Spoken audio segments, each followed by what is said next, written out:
گەنجی ئەم سەردەمە زۆر لە گەنجی هەشتاکان باشترە. من وا دەبینم کۆمەڵگا لە دروستبوونی نەوەکانی ئادەمەوە لە قابیل و هابیلەوە دەرگای خێر و شەڕ کراوەتەوە بۆ هەردوو بەرە و هەتا کۆتایی هاتنی قیامەتیش بەردەوام کۆمەڵگایەکی نمونەی میثالی ئەوە مەگە تەنها لە کتێبی نەزەریدا بنووسرێ کۆمەڵگایەک دوو کەس شەڕیان نەبێ کۆمەڵگایەک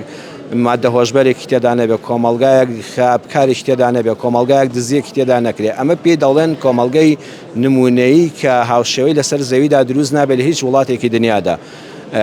بەڵام ئەوەی من دەبینم دیارە بە بۆچوونی من دنیاوا دەبینم وەکو دوو کاسبکار کەسێک دەچێتە بازار کاڵەکانی باش دەفرۆشێن ئێوارە کەلی بپرسە ئەڵێ وەڵاهی بازار عیبی نییە وەڵاهی شکر زۆر باشە و بازارمان باشە کەسێک شتێت کە ڕۆژە کاڵەکانی نەفرۆشاون دەزمایەکی بەدەست نەیەناوە قازانجی نەکردەوە خەریکە سەرمایەکەی لەدەست دەچێت کاتێک کە تۆی ڕاگەیاندکار دەچی بۆ لای دەڵێ بازار چۆن ئەڵێ وەڵاهی بازار هەر سفرە بەڕاستی هەر حاڵ نییە هەر وڵات نەماوە هیچ شتێ نەماوە ئەم لە خۆیەوە دەڕوانێ لە بازاری ئەوی نەبووە بەڵام بازاری شتێکتر باشە. گەنجانی ئەمڕۆ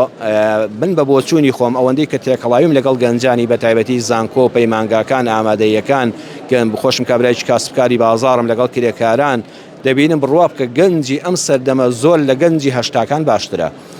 بەڵام ئەوەی گرفتی ڕاگەیاندنە لەگەڵ ڕێزم بۆ جەنابتان دەمەبەستم تۆ نەبێ و هەموو ڕاگەیاندکارەکان دایمە ئێمە پەڵەیەکی ڕەشت لە ناو لەوحێکی گەورەی سپیدا دەبینین یعنی سپیا لەوحەکە زۆرە گەنجەکانمان ئێمە بە ملیۆن گەنجمان هەیە لە وڵاتەدا یەکە کە دەکرێ وەڵا 100 کەسیش مادەی هۆشبەر بەکاربێنێ و